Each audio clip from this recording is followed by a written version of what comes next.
ਅਧਿਕਾਰ, ਹੱਕਦਾਰੀ, ਅਸਲਾਂ ਤੋਂ ਲਗਾਤਾਰ ਵਸ ਰਹੇ ਸ਼ਹਿਰ ਵਿੱਚ ਜਿੱਥੇ ਗੰਗਾ ਕੂਹਣੀ ਮੋੜ ਮੁੜਦੀ ਹੈ, ਬਰਾਬਰੀ ਦੇ ਅਲੰਬਰਦਾਰ ਨੇ ਸੰਤਾਂ, ਆਰਜ਼ੂਮੰਦਾਂ ਅਤੇ ਵਿਦਵਾਨਾਂ ਨਾਲ ਸੋਚਾਂ ਉਕਸਾਉਣ ਵਾਲਾ ਗੋਸ਼ਟ ਕੀਤਾ।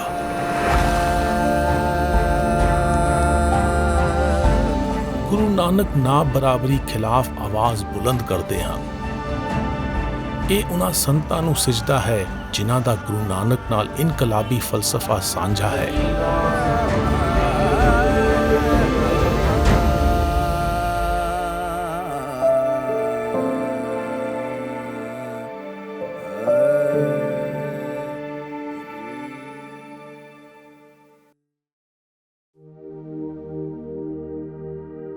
ਏਕ ਓੰਕਾਰ ਸਤਨਾਮ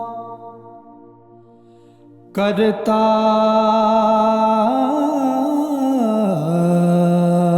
ਪੁਰਖ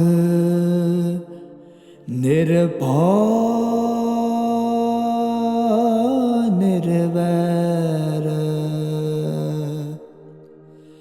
ਅਕਾਲ ਮੂਰਤ ਅਜੂਨੀ ਸਭੰ ਗੁਰ ਪ੍ਰਸਾਦ।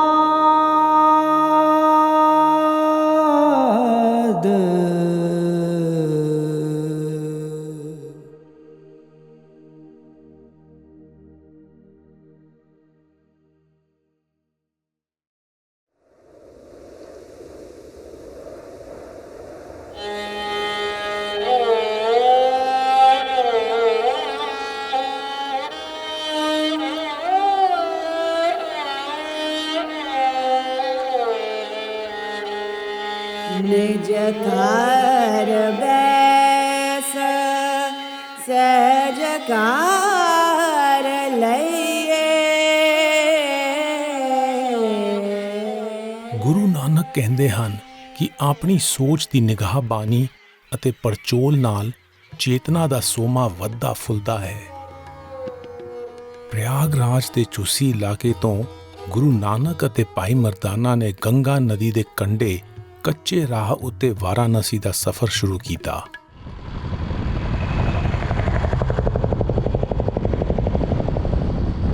ਗੁਰੂ ਨਾਨਕ ਦੇ ਪਦ ਚਿੰਨ੍ਹਾਂ ਉੱਤੇ ਅਸੀਂ ਹੁਣ ਪ੍ਰਯਾਗਰਾਜ ਤੋਂ ਵਾਰਾਣਸੀ ਜਾ ਰਹੇ ਹਾਂ।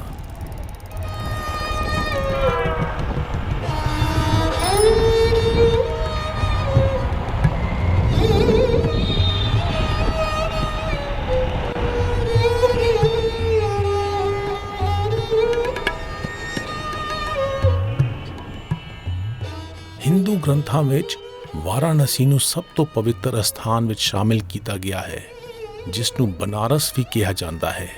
ਇਹ ਉਹਨਾਂ ਪੁਰਾਤਨ ਸ਼ਹਿਰਾਂ ਵਿੱਚੋਂ ਹੈ ਜੋ ਲਗਾਤਾਰ ਆਬਾਦ ਰਹੇ ਹਨ। ਇਤਿਹਾਸ ਵਿੱਚ ਇਹ ਕਾਸ਼ੀ ਦੇ ਨਾਮ ਨਾਲ ਵੀ ਦਰਜ ਹੈ, ਜਿੱਥੇ ਭਗਵਾਨ ਸ਼ਿਵ ਨੂੰ ਸਮਰਪਿਤ ਕਾਸ਼ੀ ਵਿਸ਼ਵਨਾਥ ਮੰਦਿਰ ਦੇ ਦਰਸ਼ਨਾਂ ਲਈ ਸ਼ਰਧਾਲੂ ਬਹੁਤ ਪਹਿਲਾਂ ਤੋਂ ਆਉਂਦੇ ਰਹੇ ਹਨ।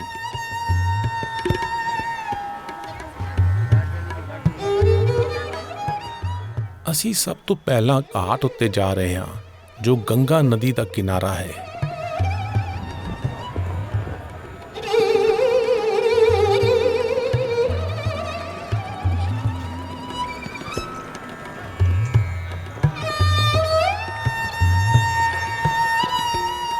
ਇਸ ਸ਼ਹਿਰ ਵਿੱਚ ਤਕਰੀਬਨ 88 ਮਾਨਤਾ ਪ੍ਰਾਪਤ ਘਾਟ ਹਨ, ਜੋ ਧਾਰਮਿਕ ਕਰਮ-ਕਾਂਡ ਕਰਨ ਲਈ ਜਾਣੇ ਜਾਂਦੇ ਹਨ। ਵਾਰਾਣਸੀ ਫਲਸਫੇ ਦੀਆਂ ਵੱਖ-ਵੱਖ ਧਾਰਾਵਾਂ ਦੇ ਲੋਕਾਂ ਨੂੰ ਖਿੱਚਦਾ ਰਿਹਾ ਹੈ।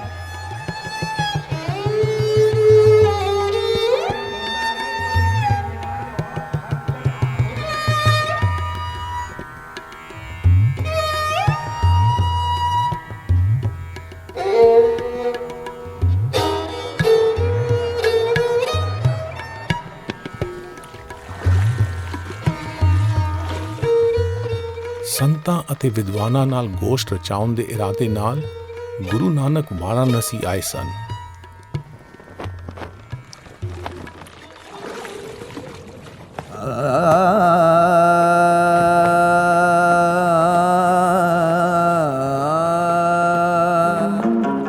ਲੋਕਾਂ ਨੂੰ ਗੰਗਾ ਵਿੱਚ ਕਰਮਕਾਂਡ ਵਜੋਂ ਇਸ਼ਨਾਨ ਕਰਦਿਆਂ ਦੇਖ ਕੇ ਗੁਰੂ ਨਾਨਕ ਨੇ ਗਾਇਆ, ਗੰਗ ਬਨਾਰਸ ਸਿਫਤ ਤੁਮਾਰੀ,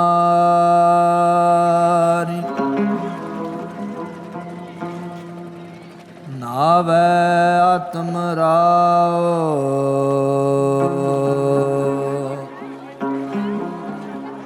ਸੱਚਾ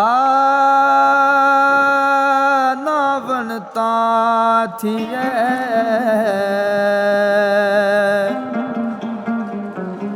ਜਾਨਸ ਲਾਗੈ ਪਾਓ।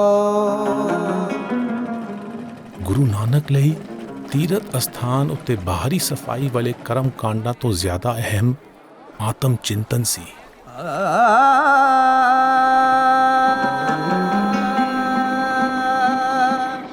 ਗੰਗਾ ਦੇ ਕਿਨਾਰੇ ਬੈਠ ਕੇ ਗੁਰੂ ਨਾਨਕ ਨੇ ਦੇਖਿਆ ਕਿ ਘਾਟ ਉੱਤੇ ਕਈ ਤਰ੍ਹਾਂ ਦੀਆਂ ਸਰਗਰਮੀਆਂ ਹੋ ਰਹੀਆਂ ਸਨ।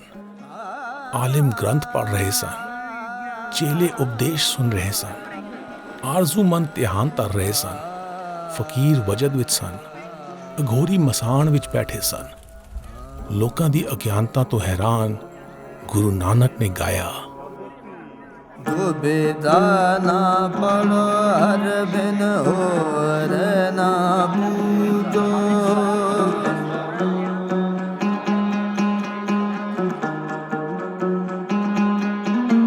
ਮੜੇ ਮਸਾਨ ਨਾ ਜਾਈ,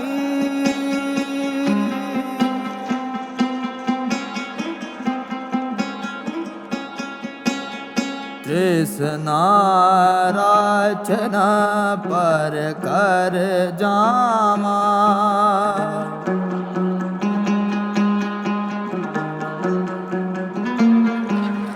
ਤ੍ਰਿਸ਼ਨਾ ਨਾਮ ਬੁਝਾਈ,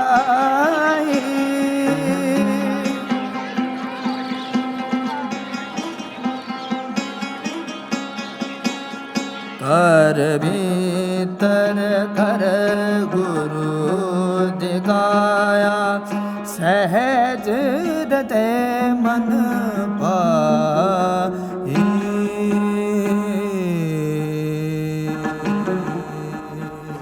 ਗੁਰੂ ਨਾਨਕ ਦਾ ਗਾਇਨ ਸੁਣ ਕੇ ਬਹੁਤ ਸਾਰੇ ਜ਼ਿਆਰਤੀ ਉਹਨਾਂ ਦੁਆਲੇ ਇਕੱਠੇ ਹੋ ਗਏ ਜੋ ਉਹਨਾਂ ਦਾ ਸੁਨੇਹਾ ਸਮਝਣਾ ਚਾਹੁੰਦੇ ਸਨ। ਗੁਰੂ ਨਾਨਕ ਨੇ ਬਿਆਨ ਕੀਤਾ ਕਿ ਇਹ ਗਲਤ ਫਹਿਮੀ ਹੈ ਕਿ ਕਰਮ ਕਾਂਡ ਦੇ ਬੇਮਨੇ ਨਿਭਾਅ ਨਾਲ ਬਖਸ਼ਿਸ਼ ਮੁਕੰਮਲ ਹੋ ਸਕਦੀ ਹੈ। ਸਿਰਫ ਆਤਮਿਕ ਇਰਾਦਿਆਂ ਨੂੰ ਹੀ ਫਲ ਪੈਂਦੇ ਹਨ।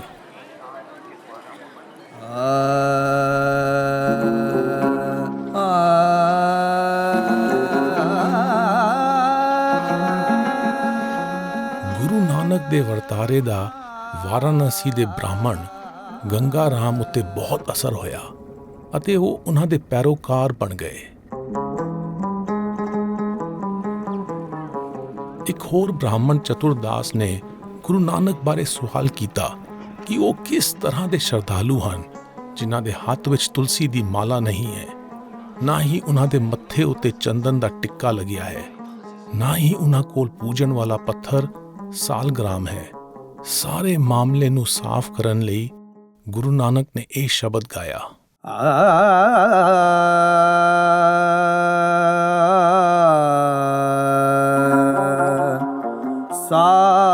ਸਾਲਗ੍ਰਾਮ ਵਿਪ ਪੂਜ ਮਨਾਵੋ, ਸੁਕ੍ਰਿਤ ਤੁਲਸੀ ਮਾਲਾ, ਰਾਮ ਨਾਮ ਜਪ ਬੇੜਾ ਬਾਂਧੋ, ਦਇਆ ਕਰੋ ਦਇਆਲਾ, ਕਾਹੇ ਕਲਰਾ ਸਿੰਚੋ ਜਨਮ ਗਵਾਵੋ, ਕਾਚੀ ਟਹਿਗ ਦੀਵਾਲ ਕਾਹੇ ਗਚ ਲਾਵੋ। ਦਸਤੂਰੀ ਕਰਮਕਾਂਡ ਨਿਭਾਉਣਾ ਖਾਰੇ ਬੰਜਰ ਨੂੰ ਸਿੰਜਣ ਦੇ ਬਰਾਬਰ ਹੈ, ਜਿਸ ਵਿੱਚ ਕੋਈ ਫਸਲ ਨਹੀਂ ਹੋਣੀ। ਇਸ ਦੀ ਥਾਂ ਮਨੁੱਖ ਨੂੰ ਬੇਗਰਜ਼ ਸੇਵਾ, ਨੇਕ ਇਰਾਦੇ ਅਤੇ ਦਇਆ ਵਾਲੇ ਕਰਮਾਂ ਰਾਹੀਂ ਆਪਣੇ ਅੰਦਰ ਦੀ ਤਬਦੀਲੀ ਉੱਤੇ ਧਿਆਨ ਦੇਣਾ ਚਾਹੀਦਾ ਹੈ। ਸਦਗੁਣਾਂ ਦੇ ਅੰਮ੍ਰਿਤ ਦਾ ਸੁੱਖ ਹਾਸਲ ਕਰਨ ਅਤੇ ਅਵਗੁਣਾਂ ਤੋਂ ਛੁਟਕਾਰਾ ਪਾਉਣ ਲਈ ਸੋਚਾਂ ਸਾਫ਼ ਰੱਖਣੀਆਂ ਚਾਹੀਦੀਆਂ ਹਨ। ਗੁਰੂ ਨਾਨਕ ਨੇ ਫਰਮਾਇਆ ਕਿ ਅਜਿਹੇ ਕਰਮਾਂ ਰਾਹੀਂ ਹੀ ਕੋਈ ਸੱਚਾ ਸ਼ਰਧਾਲੂ ਹੋ ਸਕਦਾ ਹੈ।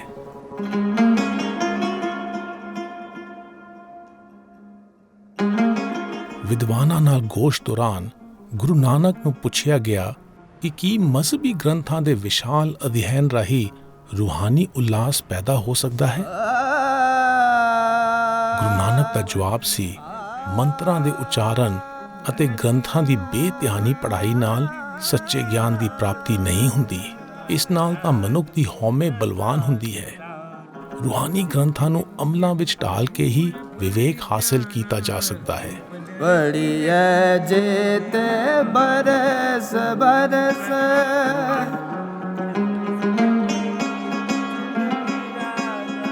ਪੜ੍ਹੀਐ ਜੇਤੇ ਮਾਸ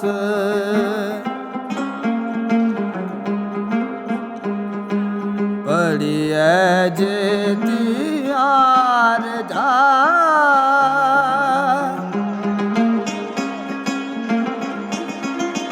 ਪੜ੍ਹੀਐ ਜੇਤੇ ਸਾਸ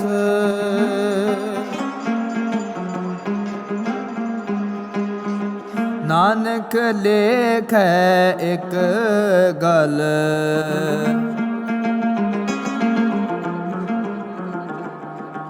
ਹੋਰ ਹਉਮੈ ਚਖਣਾ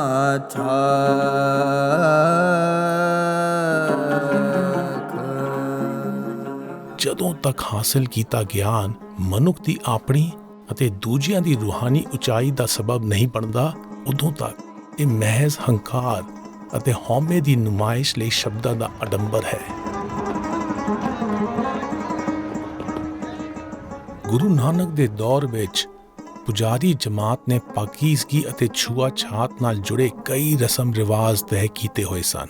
ਅਜਿਹੀ ਇੱਕ ਰਸਮ ਦਾ ਨਾਮ ਸੂਤਕ ਸੀ, ਜਿਸ ਤਹਿਤ ਮਾਹਵਾਰੀ ਦੇ ਦਿਨਾਂ ਵਿੱਚ ਔਰਤ ਨੂੰ ਰਸੋਈ, ਮੰਦਿਰ ਅਤੇ ਸਮਾਜਿਕ ਸਮਾਗਮਾਂ ਵਿੱਚ ਜਾਣ ਦੀ ਮਨਾਹੀ ਸੀ। ਸੂਤਕ ਦਾ ਮਤਲਬ ਨਾਪਾਕ ਸੀ। ਇਸੇ ਤਰ੍ਹਾਂ ਬੱਚੇ ਨੂੰ ਜਨਮ ਦੇਣ ਤੋਂ ਬਾਅਦ ਜਣੇਪੇ ਦੌਰਾਨ ਔਰਤ ਉੱਤੇ ਰੋਕਾਂ ਲਗਾਈਆਂ ਜਾਂਦੀਆਂ ਸਨ। ਇਸ ਦਸਤੂਰ ਦੇ ਪਿੱਛੇ ਨੀਅਤ ਨੇਕ ਸੀ, ਕਿਉਂਕਿ ਇਸ ਨਾਲ ਔਰਤ ਦੇ ਲਿੱਸੇ ਪਿੰਡ ਨੂੰ ਤਾਣ ਹਾਸਲ ਕਰਨ ਦਾ ਮੌਕਾ ਮਿਲਦਾ ਸੀ। ਪਰ ਮੰਦੇ ਭਾਗੀ ਇਸ ਰਸਮ ਨੇ ਸਖਤ ਮਜ਼ਹਬੀ ਪਾਬੰਦੀ ਦਾ ਰੂਪ ਧਾਰ ਲਿਆ।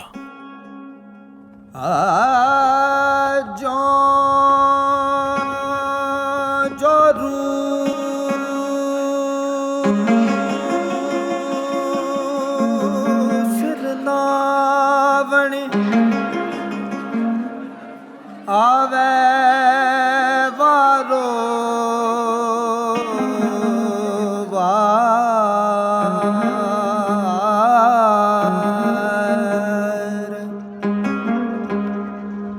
ਝੂਠੇ ਝੂਠਾ ਮੁਖ ਵਸੈ ਨਿਤ ਨਿਤ ਹੋਏ ਕੁਆਰ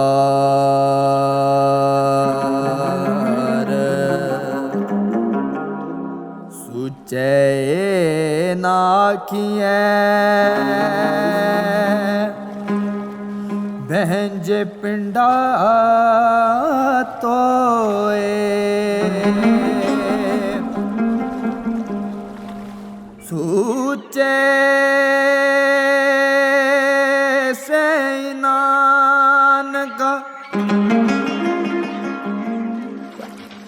ਜਿਨ ਮਨ ਵਸਿਆ ਸੋ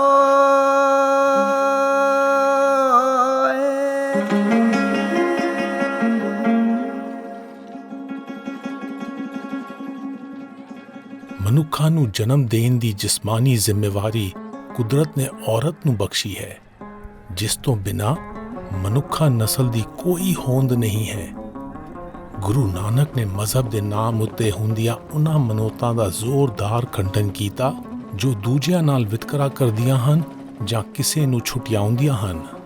ਉਹਨਾਂ ਲਿੰਗਕ ਨਾ ਬਰਾਬਰੀ ਖਿਲਾਫ ਜ਼ੋਰਦਾਰ ਆਵਾਜ਼ ਬੁਲੰਦ ਕੀਤੀ।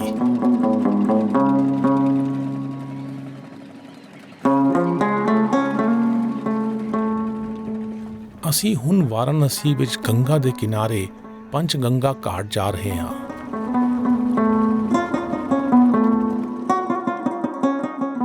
ਮੰਨਿਆ ਜਾਂਦਾ ਹੈ ਕਿ ਇਹ ਉਹ ਅਸਥਾਨ ਹੈ ਜਿੱਥੇ ਭਗਤ ਰਾਮਾਨੰਦ ਨੇ ਭਾਰਤੀ ਫਲਸਫੇ ਦੇ ਪਾਠ ਪੜ੍ਹਾਏ।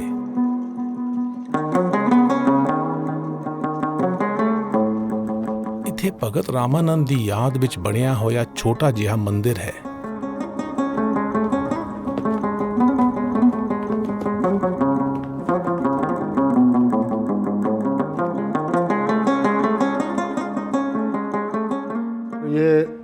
ਜੋ ਸ੍ਰੀ ਮੱਠ ਹੈ, ਇਹ ਸ਼੍ਰੀ ਮੱਠ ਹੁਣ ਤੋਂ 721 ਵਰਸ਼ ਪੂਰਵ ਆਦਿ ਜਗਤ ਗੁਰੂ ਰਾਮਾਨੰਦ ਆਚਾਰਿਆ ਜੀ ਦਾ ਤਪ ਅਸਥਾਨ ਸੀ। ਇੱਥੇ ਹੀ ਕਬੀਰ ਦਾਸ ਜੀ, ਰਵਿਦਾਸ ਜੀ, ਧੰਨਾ ਜੀ, ਪੀਪਾ ਜੀ, ਸੈਨ ਆਚਾਰਿਆ ਜੀ, ਇਹ ਸਭ ਉਹਨਾਂ ਦੇ ਲਫਾਨੀ ਭਗਤ ਸਨ। ਉਹਨਾਂ ਉਸ ਵਕਤ ਨਾਰਾ ਦਿੱਤਾ, ਜਾਤੀ ਪਾਤੀ ਪੁੱਛੇ ਨਹੀਂ ਕੋਈ, ਹਰੀ ਕੋ ਭਜੇ ਸੋ ਹਰੀ ਕਾ ਹੋਈ। ਇਹ ਉਹਨਾਂ ਦਾ ਮੁੱਖ ਨਾਰਾ ਸੀ। ਉਸ ਵੇਲੇ ਦੀ ਜਾਤ ਪਾਤ ਦੀ ਕੱਟੜਤਾ ਨੂੰ ਉਹਨਾਂ ਰਾਮ ਭਗਤੀ ਵਿੱਚੋਂ ਹਟਾਇਆ। ਉਹਨਾਂ ਨੇ ਬਾਹਰ ਮੁਖੀ ਮਾਰਗ ਦਰਸਾਇਆ। ਨਾਨਕ ਜੀ ਵੀ ਇਸ ਜਗ੍ਹਾ ਉੱਤੇ ਆਏ ਸਨ। ਭਗਤ ਰਾਮਾਨੰਦ ਦਾ ਜਨਮ 1366 ਵਿੱਚ ਹੋਇਆ ਅਤੇ ਉਹਨਾਂ ਨੂੰ ਗੰਗਾ ਪੱਟੀ ਦੀ ਭਗਤੀ ਲਹਿਰ ਦਾ ਮੋਢੀ ਮੰਨਿਆ ਜਾਂਦਾ ਹੈ। ਅਦਵੈਤਵਾਦ ਬਾਰੇ ਉਹਨਾਂ ਦਾ ਬਿਆਨੀਆ ਦੱਖਣੀ ਭਾਰਤ ਦੇ ਰਾਮਾਨੁਜ ਤੋਂ ਪ੍ਰੇਰਿਤ ਹੈ, ਜੋ ਵੇਦਾਂਤ ਦੇ ਫਲਸਾਫੀ ਸਨ। ਭਗਤ ਰਾਮਾਨੰਦ ਦੇ ਸ਼ਬਦ ਨੂੰ ਗੁਰੂ ਗ੍ਰੰਥ ਸਾਹਿਬ ਵਿੱਚ ਸ਼ਾਮਿਲ ਕੀਤਾ ਗਿਆ ਹੈ। ਇਹ ਸ਼ਬਦ ਗਵਾਹੀ ਭਰਦਾ ਹੈ ਕਿ ਗੁਰੂ ਨਾਨਕ ਅਤੇ ਉਹਨਾਂ ਦਾ ਫਲਸਫਾ ਆਪਸ ਵਿੱਚ ਮੇਲ ਖਾਂਦਾ ਹੈ।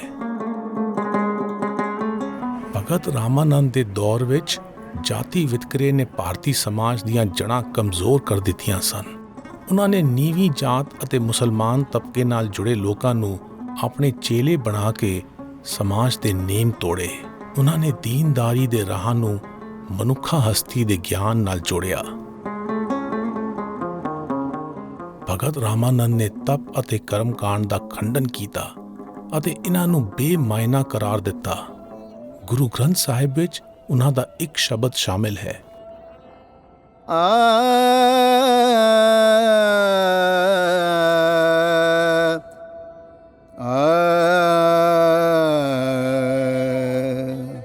ਸਤਿਗੁਰ ਮੈਂ ਬਲਿਹਾਰੀ ਤੋਰ, ਜਿਨ ਸਕਲ ਬਿਕਲ ਭ੍ਰਮ ਕਾਟੇ ਮੋਰ।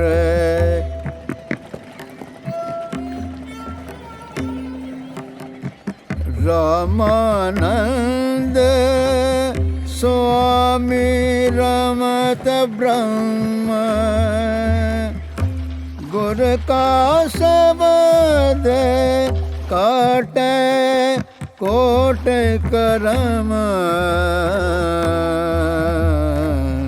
ਸਤਿਗੁਰ ਮੈਂ ਬਲਿਹਾਰੀ ਤੋਰ। ਪੰਜ ਗੰਗਾ ਘਾਟ ਤੋਂ ਮੁੜਦਾ ਹੋਇਆ ਮੈਂ ਮਨੀਕਰਨਿਕਾ ਘਾਟ ਤੋਂ ਲੰਘ ਰਿਹਾ ਹਾਂ, ਜੋ ਵਾਰਾਣਸੀ ਦਾ ਮੁੱਖ ਮਸਾਣ ਹੈ।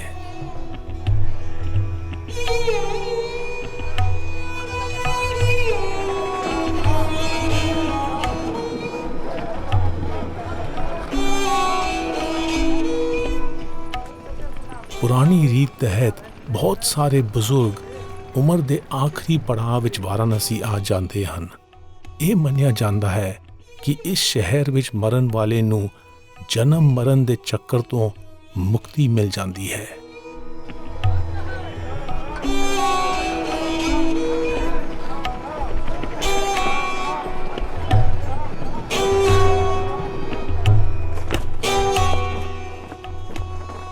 ਮਨੀਕਰਨਿਕਾ ਘਾਟ ਉੱਤੇ ਦਾਹ ਸੰਸਕਾਰ ਦੀ ਤਰਕੀਬ ਦਾ ਨਜ਼ਾਰਾ ਦੇਖਣ ਨਾਲ ਮਨੁੱਖ ਧੁਰ ਅੰਦਰ ਤੱਕ ਬੇਸਕੂਨੀ ਨਾਲ ਭਰ ਸਕਦਾ ਹੈ।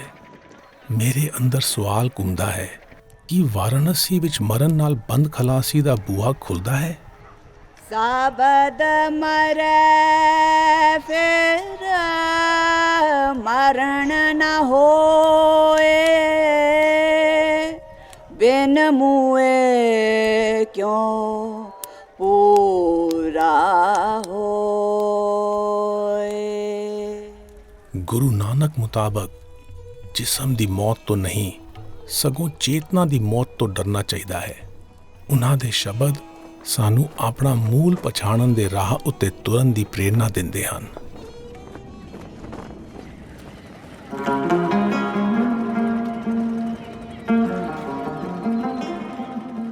ਗੁਰੂ ਨਾਨਕ ਨੂੰ ਇੱਕ ਬ੍ਰਾਹਮਣ ਨੇ ਆਪਣੇ ਘਰ ਰੋਟੀ ਲਈ ਬੁਲਾਇਆ। ਉਸਨੇ ਸਤਕਾਰ ਵਜੋਂ ਸਾਰੇ ਮਜ਼ਹਬੀ ਕਰਮਕਾਂਡ ਅਤੇ ਮਜਲਿਸੀ ਆਦਾਬ ਦਾ ਖਿਆਲ ਰੱਖਦੇ ਹੋਏ ਭੋਜਨ ਪਕਾਉਣ ਲਈ ਚੁੱਲ੍ਹਾ ਅਤੇ ਬਾਲਣ ਸੁੱਚਾ ਕੀਤਾ। ਉਸ ਬ੍ਰਾਹਮਣ ਅੱਗੇ ਸੁੱਚ ਅਤੇ ਝੂਠ ਦੇ ਦੋ ਧਾਰੀ ਖਿਆਲ ਦਾ ਭੇਦ ਖੋਲ੍ਹਣ ਲਈ ਗੁਰੂ ਨਾਨਕ ਨੇ ਗਾਇਨ ਕੀਤਾ। ਜੇ ਕਰ ਤਕ ਮੰਨੀਐ, ਸਭ ਤੈ ਸੂਤਕ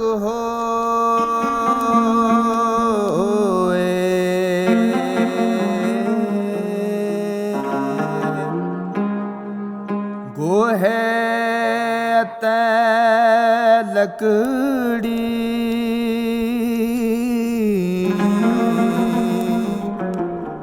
ਅੰਦਰ ਕੀੜਾ ਹੋਏ।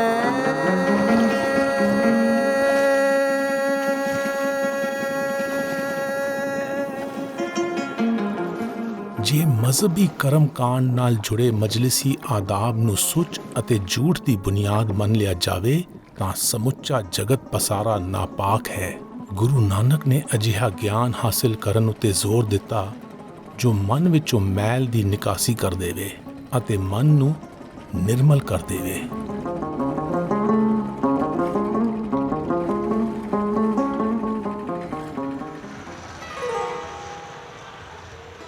ਅਸੀਂ ਹੁਣ ਵਾਰਾਣਸੀ ਦੇ ਗੋਵਰਧਨਪੁਰ ਇਲਾਕੇ ਵਿੱਚ ਭਗਤ ਰਵਿਦਾਸ ਦੇ ਜਨਮ ਸਥਾਨ ਮੰਦਿਰ ਜਾ ਰਹੇ ਹਾਂ।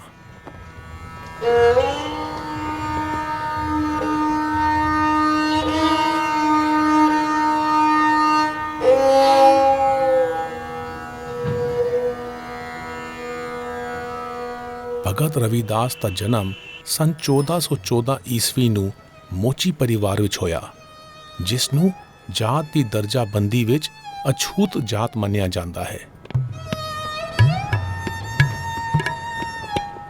ਉਹਨਾਂ ਨੇ ਪੁਜਾਰੀ ਤਬਕੇ ਦੀ ਇਸ ਸੋਚ ਦਾ ਡਟ ਕੇ ਵਿਰੋਧ ਕੀਤਾ ਕਿ ਮਨੁੱਖ ਦੇ ਨਿਰੰਕਾਰ ਨਾਲ ਰਿਸ਼ਤੇ ਵਿੱਚ ਜਾਤ ਬੁਨਿਆਦੀ ਹਿੱਸਾ ਪਾਉਂਦੀ ਹੈ।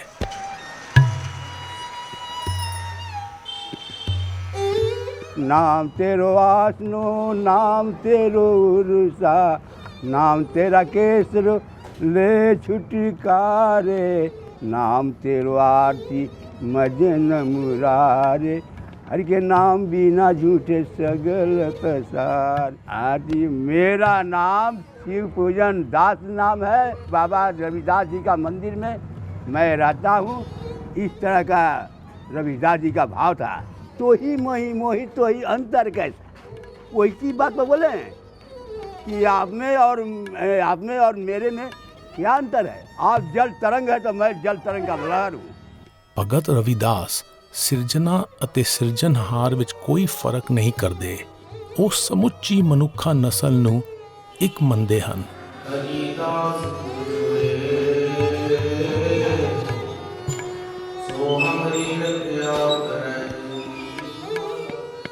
ਭਗਤ ਰਵਿਦਾਸ ਅਤੇ ਗੁਰੂ ਨਾਨਕ ਦੀ ਮੁਲਾਕਾਤ ਦੀ ਕੋਈ ਗਵਾਹੀ ਨਹੀਂ ਮਿਲਦੀ, ਪਰ ਉਹਨਾਂ ਦੋਵਾਂ ਵਿੱਚ ਬੇਖੌਫ ਹੋਣ ਦੀ ਰਮਜ਼ ਸਾਂਝੀ ਹੈ।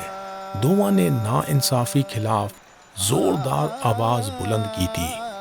ਉਹਨਾਂ ਦੇ ਕਈ ਸ਼ਬਦ ਗੁਰੂ ਗ੍ਰੰਥ ਸਾਹਿਬ ਵਿੱਚ ਸ਼ਾਮਿਲ ਹਨ। ਇਹਨਾਂ ਵਿੱਚੋਂ ਇੱਕ ਸ਼ਬਦ ਵਿੱਚ ਉਹ ਕਹਿੰਦੇ ਹਨ,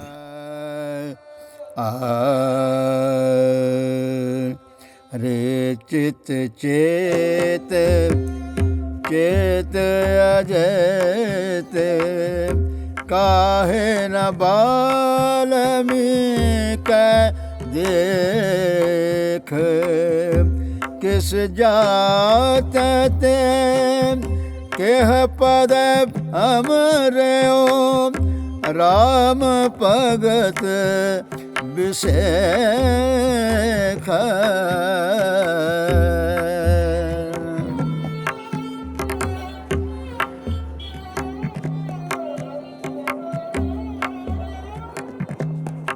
ਅਜਮਲ ਪਿੰਗਲਾ ਲੁਭਤ ਪੁੰਚਰ ਗਏ ਹਰ ਕੇ ਪਾਸ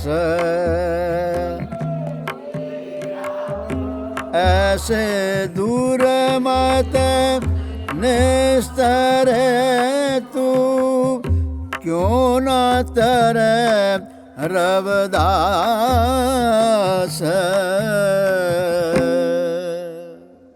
ਭਗਤ ਰਵਿਦਾਸ ਦੀ ਸੋਭਾ ਹੋਈ ਤਾਂ ਅਸ਼ਰਾਫ ਜਮਾਤ ਅਤੇ ਸ਼ਾਹੀ ਪਰਿਵਾਰਾਂ ਦੇ ਜੀਵ ਵੀ ਉਹਨਾਂ ਦੇ ਸ਼ਰਧਾਲੂ ਹੋ ਗਏ। ਪੰਜਾਬ ਵਿੱਚ ਭਗਤ ਰਵਿਦਾਸ ਦੇ ਪੈਰੋਕਾਰ ਗੁਰੂ ਨਾਨਕ ਨਾਲ ਨੇੜਿਓਂ ਜੁੜੇ ਹੋਏ ਹਨ। ਇਤਿਹਾਸਕ ਤੌਰ ਉੱਤੇ ਉਹ ਆਪਣੀ ਇਬਾਦਤਗਾਹ ਵਿੱਚ ਗੁਰੂ ਗ੍ਰੰਥ ਸਾਹਿਬ ਦਾ ਪ੍ਰਕਾਸ਼ ਕਰਦੇ ਸਨ।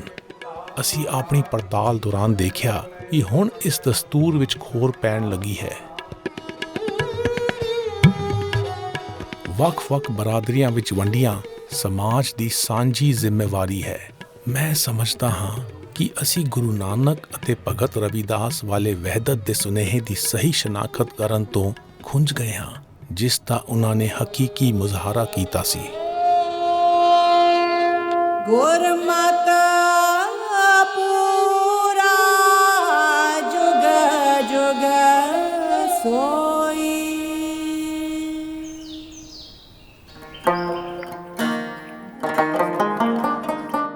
ਅਸੀਂ ਹੁਣ ਘਾਟ ਦੇ ਲਾਗੇ ਗੁਰਦੁਆਰਾ ਗੁਰੂ ਕਾ ਬਾਗ ਜਾ ਰਹੇ ਹਾਂ।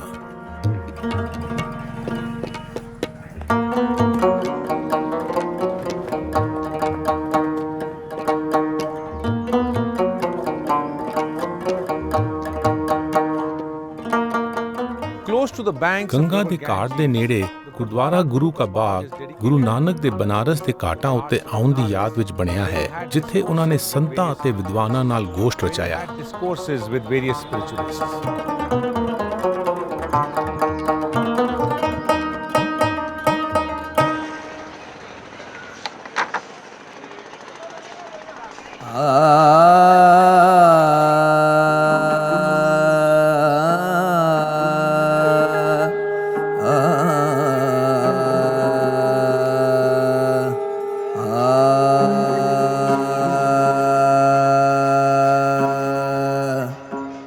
ਗੰਗਾ ਦੇ ਕੰਢਿਆਂ ਉੱਤੇ ਬ੍ਰਾਹਮਣਾਂ ਦੇ ਇੱਕ ਜੱਥੇ ਨੇ ਗੁਰੂ ਨਾਨਕ ਨੂੰ ਸਵਾਲ ਕੀਤਾ ਕਿ ਗ੍ਰੰਥਾਂ ਦਾ ਗਿਆਨ ਹੋਣਾ ਜ਼ਿਆਦਾ ਅਹਿਮ ਹੈ ਜਾਂ ਅਮਲ ਕਰਨ ਦਾ ਇਰਾਦਾ ਅਹਿਮ ਹੈ।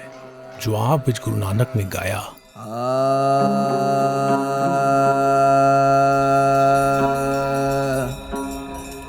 ਵੇਦ ਵਪਾਰੀ ਗਿਆਨ ਰਾਸ ਕਰਮੀ ਪੱਲੇ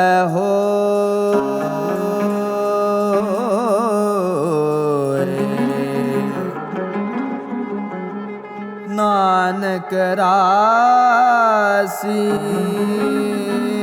ਬਾਰਾ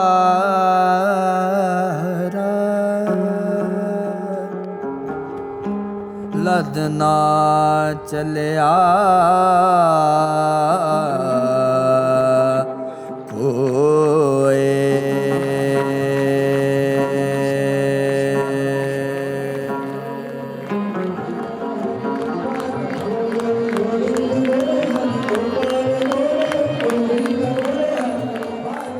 ਜਦੋਂ ਗਿਆਨ ਉੱਤੇ ਨੇਕ ਇਰਾਦਿਆਂ ਨਾਲ ਅਮਲ ਕੀਤਾ ਜਾਂਦਾ ਹੈ ਤਾਂ ਇਹ ਵਿਵੇਕ ਦਾ ਅੰਮ੍ਰਿਤ ਬਣ ਜਾਂਦਾ ਹੈ ਅਤੇ ਰੂਹਾਨੀ ਤਰੱਕੀ ਵਿੱਚ ਸਹਾਈ ਹੁੰਦਾ ਹੈ। ਜੇ ਗਿਆਨ ਉੱਤੇ ਬਦਨੀਅਤੀ ਨਾਲ ਅਮਲ ਕੀਤਾ ਜਾਵੇ ਤਾਂ ਇਹੋ ਮਾਰੂ ਜ਼ਹਿਰ ਬਣ ਜਾਂਦਾ ਹੈ ਅਤੇ ਰੂਹਾਨੀ ਨਿਘਾਰ ਦਾ ਸਬਬ ਬਣਦਾ ਹੈ।